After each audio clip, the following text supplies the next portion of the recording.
और बुंदेलखंड के बांदा का क्रांति से गहरा नाता रहा है और 1857 की क्रांति में बांदा में सैकड़ों क्रांतिकारियों ने अपनी जान देश के लिए न्यौछावर कर दी।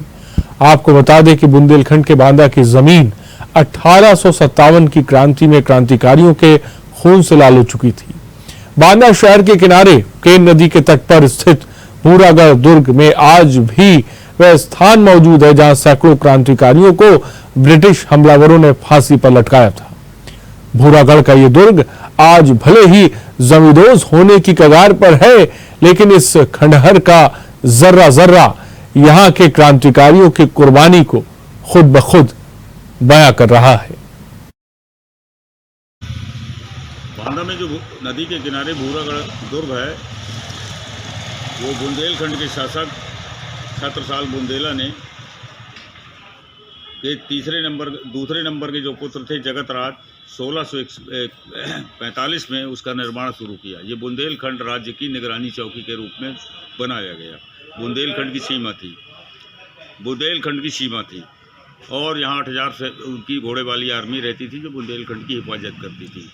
लेकिन उनका उस कार्य को पूरा करने के पहले उनकी डेथ हो गई, तो 1661 में ये बनकर निर्मित हुआ। कीर्त सिंह बुंदेला उनके नाम से पुत्र ने इसको पूरा कराया और ये निगरानी चौकी के रूप में रहा।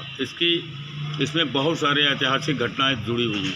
1857 में जब बांदा के आखिरी नवाब अली बहादुर शानी थे, जिनसे झांसी की रानी लक्ष्मीबाई ने पत्र भेज करके मदद मांगी थी और बानपुर के राजा मर्दन सिंह के हाथ राखी और चिट्ठी भेजी थी, तब बांदा नवाब ने ऐलान कराया था चारों तरफ अपने राज्य में बांदा शहर, ग्योड़ी बाबा, गंचाकाला, अटेटी पुरवा, सोहाना, पड़ोई, माधोपुर, काजीपुर, बजरंगपुरवा, लोकतरा, लामा। किस तरीके के स्वतंत्रता सेनानियों ने इसमें बलिदान दिया है? आह्वान किया कि झांसी बचाने चलना है, तो 8000 लोग अपना घोड़ा अपनी तलवार लेकर के भूरागढ़ दुर्ग में इकट्ठे हुए और 4000 सेना नवाब की प्रशिक्षित थी। इस तरफ 12000 लोग इकट्ठा हुए और वहाँ से चले। लेकिन चरखारी के राजा रतन सिंह जो अंग्रेज़ों से मिले हुए थे, मटौन से मुरली सिंह जो अंग्रेज़ों से मिले हुए थे, उन्होंने सागर छावनी में जनरल बिटलक को सूचना दी कि अगर बांदा नवाब सही समय पर झांसी पहुंच गया तो युद्ध का पासा बदल जाएगा, इसलिए उसको वहीं रोको। भूरागढ़ से चलते ही सेना को कोयरम उगली के पास रोक लिया अंग्रेज़ों की सेना ने और घमासान युद्ध हुआ। बहुत विकट युद्ध हुआ। 12000 इनकी थी, 20000 उनकी थी। उनके पास बंदूकों वाली सेना थी।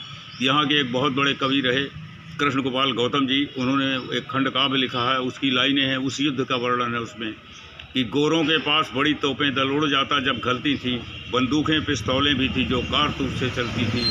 गोरों के पास बड़े साधन लश्कर था, हाथी घोड़े थे, बांदा के सैनिक थोड़े थे, फिर भी मैदान न छोड़े थे।